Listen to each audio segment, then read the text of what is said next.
हिंगोली जिल्ह्यामध्ये सुरू असलेल्या धुवाधार पावसामुळे कयाधू नदीला पूर आलाय। समगा गावाजवळच्या पुलावर 3.5 फूट पाणी वाहतंय। त्याच्यामुळे हिंगोली शहराशी संपर्क तुटलेल्या 15 गावांमधल्या नागरिकांनी वाहतुकीसाठी 10 किलोमीटर लांब पर्यायी मार्ग निवडलेला आहे।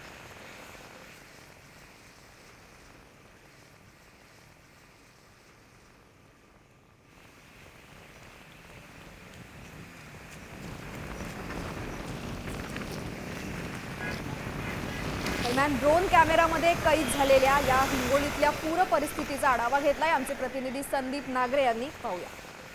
हिंगोली जिल्ह्यामध्ये गेल्या 24 तासामध्ये 103 मिलीमीटर पावसाची नोंद झालेली आहे आणि या पावसाचा परिणाम जर पाहिला तर हिंगोली जिल्ह्यातील कयाधू असेल, पूर्णा नदी असेल, या नद्यांना पूर आलेला आहे।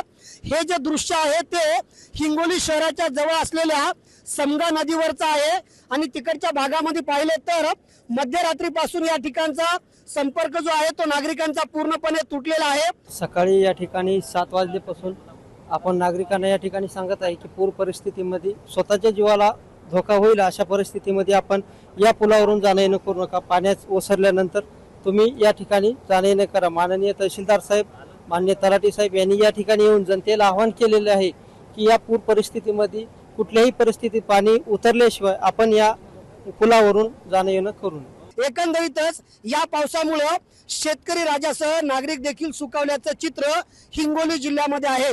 संदीप नागरे, साम टीव्ही न्यूज, हिंगोली।